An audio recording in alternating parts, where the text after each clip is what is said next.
Friends, welcome to செல்வியின் சமையல். நம்ம இன்றைக்கி என்ன வீடியோ பார்க்க போகிறோம்னா, நுங்கம்பாக்கத்தில் சென்னையில் பராசக்தி இந்த செட்டிங் போட்டிருந்தாங்க. அதை ஒரு நாள் நாங்கள் அங்கே ஊருக்கு போயிருக்கக்குள்ளே நாங்கள் பார்த்தோம். பார்த்திங்கன்னா ரொம்ப அருமையாக இருந்தது. அந்த செட்டிங்கையும் இப்போ நான் ஃபுல் வீடியோ எடுத்திருக்கேன். இதை நீங்களும் பாருங்கள். உள்ளே போன உடனே பார்த்தா ஒரு பழைய காலத்து ரயில்வே ஸ்டேஷன் மாதிரி இருந்தது. அதுக்கு முன்னாடியே பார்த்திங்கன்னா டிக்கெட்டு கொடுக்குற மாதிரி அதுமாரி வச்சுருந்தாங்க. தேட்டருக்குள்ளே போனோம்னா நம்ம டிக்கெட் வாங்கிட்டு போகிற மாதிரி பராசக்தின்னு போட்டு வச்சுருந்தாங்க. அப்புறம் பார்த்திங்கன்னா அந்த கோர்ட்டு பழைய காலத்தில் உள்ளது மாதிரி அதுமாரியெல்லாம் புக்கு படிக்கிற மாரியெல்லாம் வச்சுருந்தாங்க. நெக்ஸ்ட்டு பார்த்திங்கனாக்கா இந்த ட்ரெங்கு பெட்டி, இந்த பெட்டியை தான் எங்கள் வீட்டுக்கார் சொல்லிகிட்டு இருந்தார், இதுமாரிலாம் தான் நான் வச்சுருந்தேன் அப்படின்னுட்டு. அப்புறம் ட்ரெயினில் நம்ம உட்காந்து போகிறது மாதிரி இது மாதிரியெல்லாம் வச்சுருந்தாங்க. நாங்கள் போனப்போ உட்காரெல்லாம் அலோடு பண்ணாங்க, மறுபடியும் உட்காரெல்லாம் அலோடு பண்ணலைன்னு கேள்விப்பட்டோம். பார்த்திங்கன்னா உள்ளே பார்த்திங்கன்னா அவ்வளவு இது இருக்குது. எல்லாம் பழைய நினைவுகள் தான் நமக்கு நல்லாவே வரும். எல்லாமே பார்த்திங்கன்னா இந்த மாட்டு வண்டி, கூண்டு வண்டின்னு சொல்லுவாங்க. அப்போ அதில் எல்லாம் நம்ம சின்ன பிள்ளையில போயிருக்கோம். அது மாதிரி உள்ளதெல்லாம் இருந்தது. பழசில் சாப்பிட்ட பொருள்லாம் நிறையாவே வச்சுருந்தாங்க. குண்டு சோடா வச்சுருந்தாங்க. எல்லாருமே எடுத்து கூட கொஞ்சம் குடித்தாங்க. அப்புறம் இந்த படத்தில் யூஸ் பண்ண கார் இருந்தது. அது பக்கம் இருந்து நிறைய பேர் எல்லாமே ஃபோட்டோஸ்லாம் எடுத்துக்கிட்டாங்க. அதுமாரி நாங்களும் எடுத்துக்கிட்டோம். அடுத்து பார்த்திங்கனாக்கா பழைய காலத்தில் வச்சுருந்த நம்ம ரேடியோ, வீட்டில் ஒவ்வொரு வீட்லேயும் பார்த்திங்கனாக்கா ரேடியோ இல்லாமல் இருந்ததே கிடையாது. அப்போல்லாம் டிவி கூட கிடையாது நம்ம வீட்டில் எல்லாம் சின்ன பிள்ளையில். அதுமாரி இருக்கக்குள்ளே நம்ம ரேடியோவில் தான் பாட்டெல்லாம் கேட்போம். அதுமாரி உள்ளதெல்லாம் இருந்தது. அதெல்லாம் பார்க்கக்குள்ளே நம்மளை அப்படியே அந்த காலத்துக்கே கொண்டு போனது மாதிரி இருக்குது. மலரும் நினைவுகள் தான் அன்றைக்கி ஃபுல் முழுக்க பார்த்திங்கன்னா ஒவ்வொரு பொருளும் எல்லாமே நம்ம பார்த்து பழகின பொருளாக இருந்தாலும் அது திரும்ப நம்ம கண்ணில் பார்க்கக்குள்ளே ரொம்ப மனசே எவ்வளவு அதை நம்ம அப்படி யூஸ் பண்ணமே, இப்படி யூஸ் பண்ணமே, இப்படி தான் நமக்கு நினைவெல்லாம் நிறைய வருது. அது மாதிரி வச்சுருந்தாங்க. எங்கள் வீட்லேயும் அதுமாரி நிறையா சொல்லிக்கிட்டு இருந்தாங்க. அப்புறம் இந்தமாரி பார்த்திங்கன்னா மண்பானை தயாரிப்பு அதெல்லாம் வேறு இருந்தது.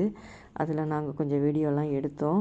அதேமாரி பழைய பீங்கான் ஜாமான் அதெல்லாம் பார்த்திங்கன்னா நிறைய அந்த காரைக்குடி பக்கம்லாம் இருக்கும் பாருங்கள், அதெல்லாம் கலெக்ட் பண்ணி வச்சுருந்தாங்க. ஆனால் நிறைய பசங்க எல்லாம் உட்கார்றதுக்கெல்லாம் சைடில் எல்லாம் வந்தப்போ யாரையும் உட்கார அவங்க அலோடு பண்ணலை. எல்லாமே பார்த்திங்கன்னா சும்மா அந்த செட்டிங் தானே, அது உட்கார்றதுக்கெலாம் ஒரு ஸ்ட்ராங்கானதாக இல்லை. அட்டை, பேப்பரு இதுமாரிலாம் ஒரு கிணறு மாரி அமைச்சிருக்காங்க. பசங்க உட்கார போனால் அதில் எல்லாம் உட்காராதீங்க அப்படிங்கிற மாரி சொல்லிகிட்டு இருந்தாங்க.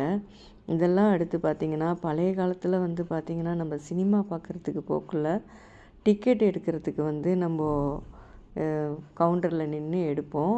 அது மாதிரியும் செட்டிங்லாம் நல்லா பண்ணியிருந்தாங்க. இப்போ நீங்கள் அதை பாருங்கள்.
காலத்தில் திண்ணை மாதிரி இருக்கும், அதில் உட்காருவோம்.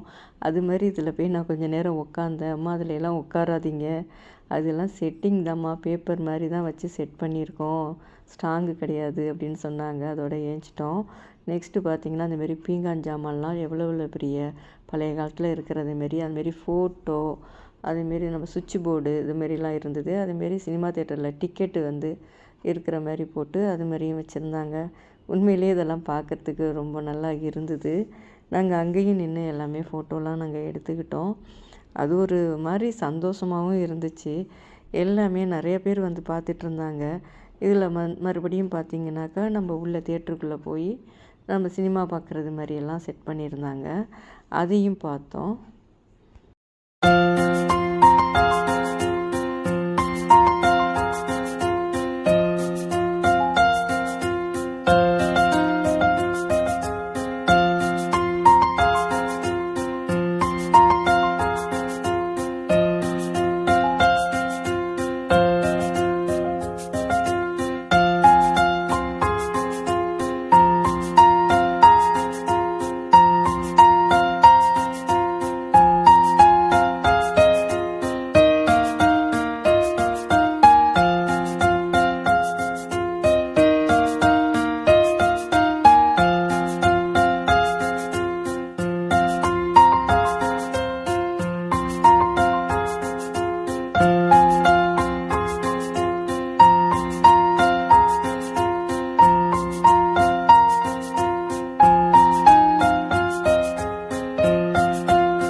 இப்போ இதெல்லாம் பார்த்துட்டு வெளியில் வந்தோன்னே பார்த்திங்கன்னா புக்கு வச்சுருந்தாங்க. அந்த புக்கில் கொஞ்சம் 1, 2 வாங்கினோம். அதேமாரி நம்ம பிளாக் அண்ட் ஒயிட்டில் வந்து ஃபோட்டோ எடுத்து கொடுத்தாங்க. அது ரொம்ப கியூவு நின்றுட்டு இருந்துச்சு. நாங்கள் அங்கே போய் எங்களால் நிற்க முடியல. அதனால நாங்கள் பக்கத்தில் ஏதோ இந்த பழைய காலத்தில் உள்ளவங்க ஃபோட்டோலாம் இருந்தது, அங்கே மட்டும் நின்று ஃபோட்டோலாம் எடுத்துக்கிட்டு அதுக்கப்புறம் நாங்கள் கிளம்பிட்டோம். நாங்கள் வெளியில் வரக்குள்ளே பார்த்திங்கன்னா பயங்கர ரஷ்ஷாக இருந்தது. அவ்வளோ ரஷ்ஷு. நாங்கள் போனப்போ அந்த அளவுக்கு இல்லை. நாங்கள் போயிட்டு வந்த அன்றைக்கி அதுக்கப்புறம் ஒரு 2 நாள் கழித்து பார்த்தா கியூவு ஏதோ ஒரு பக்கம் நிற்கிது. நான் யூடியூப்பில் பார்த்தேன், ரொம்ப தூரத்துலேருந்து வந்துட்டு இருந்தாங்க. நமக்கு பிடிச்சதை இனிமேல் நம்ம செஞ்சுட்டு நமக்கு பிடிச்ச மாதிரி வாழ்ந்துட்டு இனிமேல் நம்ம போக வேண்டியதாங்க. இது ஒரு பழைய காலத்துக்கே நம்ம போன மாதிரி இருந்தது. ஒவ்வொரு விஷயங்களும் பழசை அப்படியே நம்ம திருப்பி பார்க்குறது மாதிரியும் யோசிக்கிறது மாதிரியும் நம்ம மனசுக்கு ஒரு ரிலாக்ஸாக நல்லா இருந்தது.